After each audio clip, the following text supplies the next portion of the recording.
नमस्कार दोस्तों। आज जो मैं आपके सामने ये वीडियो बना रहा हूँ, ये मेरे +1 का एक chapter principal of mathematical induction के आधार पर हम कैसे प्रूव करें कि स्टेटमेंट ट्रू है फॉर ऑल नेचुरल नंबर। देखिए, मैंने यहाँ पे एक क्वेश्चन लिया है, स्टेटमेंट ली है। ये एक्सरसाइज आपके पास 4.1 से लिया गया है। तो यहाँ पे दिया है, कोई स्टेटमेंट दी है P@n, नाम दे रहे हम स्टेटमेंट को। इसमें स्टेटमेंट लिखा है 1⁻³ plus 2⁻³ plus 3⁻³ plus dash dash करते हुए n⁻³ इक्वल टू आका n into n+1 divided by 2 whole raise to power 2। ये हमने प्रिंसिपल ऑफ मैथमेटिक इंडक्शन से हमने इसको प्रूव करना है, क्या ये स्टेटमेंट ट्रू है, सभी के सभी नेचुरल नंबर के लिए ट्रू है कि नहीं। तो देखिए ज़रा स्टेप कैसे चलते हैं प्रिंसिपल ऑफ मैथमेटिकल इंडक्शन के। सबसे पहले स्टेप होता है कि हमने लेना होता है कि n = 1 पुट क्या कर देते हैं, यहाँ पे पुट कर लेते हैं कि n = 1 पुट कर देते हैं किसमें, स्टेटमेंट में। सबसे पहले n की जगह में हमने 1 वैल्यू डाली, तो हमारा जो लेफ्ट हैंड साइड है स्टेटमेंट का, ये सीरीज आके पास 1 पे ही स्टॉप होगी। या तो यहाँ पे डालिए आका 1⁻³ लिखेंगे, या अगर आप n की जगह में यहाँ पे भी आके पास 1 डाल देते हैं तो ये 1⁻³। तो यानी कि लेफ्ट हैंड साइड हमारे पास किसके इक्वल हो गया, 1 के इक्वल। अब यही वाला 1 हम कहाँ डाल देंगे, राइट हैंड साइड में डाल देंगे। तो देखिए ज़रा राइट हैंड साइड में यहाँ पे आपका n है, यहाँ पे आपका n इंटू n+1 है डिवाइडेड बाई 2।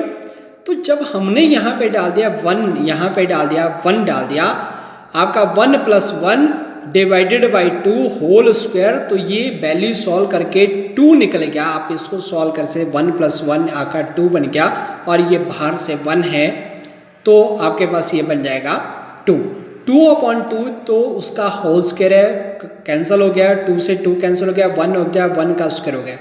तो आप देख रहे होंगे लेफ्ट हैंड साइड में भी 1 आया और राइट हैंड साइड में भी 1 आया, तो लेफ्ट हैंड साइड आपका किसके इक्वल हो गया, राइट हैंड साइड के इक्वल। देयरफॉर P@n का मतलब यानी कि ये जो स्टेटमेंट दी आपके स्टार्टिंग में, ये आपकी ट्रू होगी।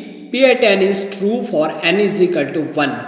जब हमने n की जगह में 1 डाला तो ये स्टेटमेंट ट्रू होगी। इसी प्रकार से आप 2 के लिए भी कर सकते हो, लेकिन प्रिंसिपल ऑफ मैथमेटिकल इंडक्शन में आपका जो नेक्स्ट स्टेप होता है, तो हम यहाँ पे लेंगे, लेट करेंगे, अज्यूम करेंगे। यहाँ let P@n is true for n = k।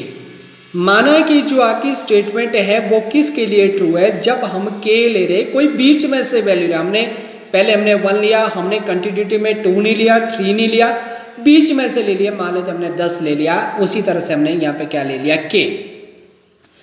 तो P स्टेटमेंट क्या बन गया, n की जगह में जब हमने k डाल दिया तो हमारे पास क्या बन गई स्टेटमेंट, P@k 1⁻³ प्लस 2⁻³ यानी कि सीरीज को हम कहाँ तक ले जा रहे हैं, k तक ले जा रहे हैं।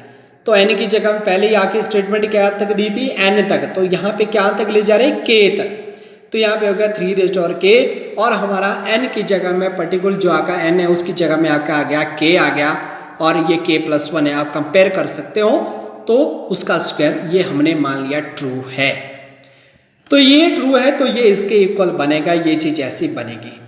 अब हमारा अगला काम है, थर्ड स्टेप ये होता है कि अगर ये k के लिए ट्रू है ये स्टेटमेंट, तो क्या उससे आगे आने वाले स्टेप यानी कि k+1 के लिए भी ये ट्रू बनेगा। कहने का मतलब ये फॉर्मेट आपका जो बना हुआ है n इंटू आपका n+1 डिवाइडेड बाई 2 का होल स्क्वायर, क्या ये ऐसे बनता है। अगर आप n की जगह में 1 डालते तो 1 आता है, अगर 2 डालते हैं तो 2 आना चाहिए, अगर k डालते हैं तो k आना चाहिए। अगर आप यहाँ पे k+1 डालते हैं तो आपका इस जगह में, अगर मैं आपको बताऊं तो ये क्या बनना चाहिए, k के लिए, k+1 के लिए ये होना चाहिए, यहाँ पे n की जगह में k+1 होना चाहिए। ओके, जहाँ आपका n+1 है वहाँ पे आपका k+, अब आपका क्योंकि k+1 और k प्लस मतलब एक और 1 ऐड हो जाएगा तो k+2 बनना चाहिए, डिवाइड में 2 आना चाहिए और उसका होल स्क्वायर बनना चाहिए। क्या ये वाला फॉर्मेट ये बनाता है? अगर बनाता है तो इसका मतलब स्टेटमेंट ट्रू है, यही फॉर्मेट लेकर के आती है। चलिए यहाँ पे डाला गया है now for n is equal to k। पहले तो आपको लेफ्ट हैंड साइड की जो सीरीज है ये k+1 तक ले जानी पड़ेगी। जैसे मान लीजिए अगर आप 1 तक ले जाए तो आप यही हैं, तो अगर आप 2 तक ले जाए तो इसमें 2 बन रहा है, अगर 3 तक है तो 3 बन रहा है, अगर k तक k लिया जा रहा है, अगर k+1 तक ले जाना तो इसका मतलब यहाँ पे ज़रूरत क्या है, हमें k+1 raised to power 3 add करने की ज़रूरत है। कहाँ? Left hand side. लेकिन एक काम सिर्फ एक साइड नहीं हो सकता, क्योंकि आपने लेफ्ट हैंड साइड में k+1 रेज़्ड टू पावर 3 जोड़ दिया तो राइट हैंड साइड तो बैलेंस आपका खराब हो जाएगा। इसलिए मैंने यहाँ पे लिखा taking the series up to k+1 adding k+1 raised to power 3 both side. तो लेफ्ट हैंड साइड में आपका जो आके बस जुड़ा यहाँ तक आका पहले ही था, इस वाले स्टेटमेंट में देखिए यहाँ तक ये चीज़ पहले ही थी, उसमें नया क्या ऐड हो गया, आपका ये नया ऐड हो गया।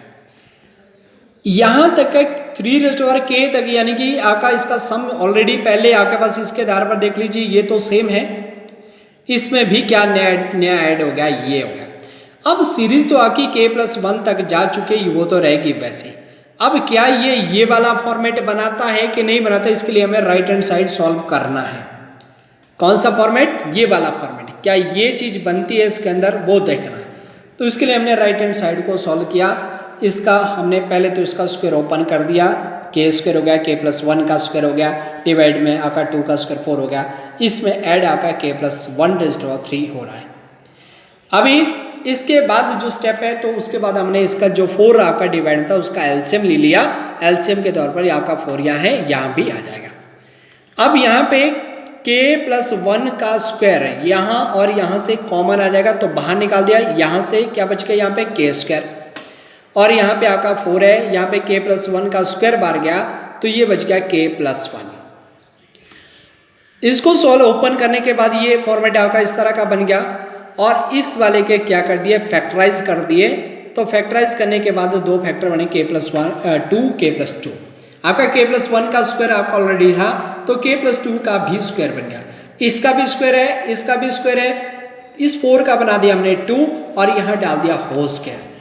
तो यानी कि आके बस यदि n की जगह में आप देख रहे होंगे जो आका था यहाँ पे n था, n इंटू n प्लस आपका 1 था, उसके डिवाइड में 2 था और ऊपर से होल स्क्वायर था। अगर मैं n की जगह में k+1 ले रहा हूँ तो देखो k+1 बनेगा, इसकी जगह में बनना चाहिए, जहाँ आपका n प्लस आके बस यहाँ डाल दिया k+1 प्लस कर दिया 1 और ये और डिवाइड में आपका 2 होना चाहिए अपनी जगह पे और यहाँ पे इसका स्क्वायर भी आना चाहिए। तो बिल्कुल आपका ये 1 + 1 आपका 2 बन गया और ये हो गया।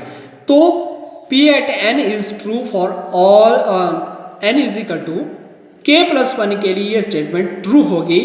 Hence by the principle of mathematical induction P at n मतलब statement is true for all natural यानी कि आप 1 से लेकर जो भी मर्जी वैल्यू डालते हैं तो वहाँ तक ये ट्रू हो गया। तो एक बार मैं फिर से आपको 3 स्टेप की बात कर लो। तो पहले आपने क्या डाला, सबसे पहले 1 डालेंगे, उसके लिए हम ट्रू करेंगे, लेफ्ट हैंड साइड प्रूव करेंगे इसको। दूसरे वाले को लेट कर देते हैं, तीसरे स्टेप में हम ऐड क्या कर देंगे, ये वाला। और हर एक सीरीज में अलग अलग स्थितियाँ होती है, यहाँ की स्थिति अलग अलग हो सकती है, तो आपको यहाँ से देखना है कि आपको ऐड क्या करना है। ठीक है, तो ये आपका ये हमने प्रिंसिपल ऑफ मैथमेटिकल इंडक्शन से क्वेश्चन किया और थैंक यू।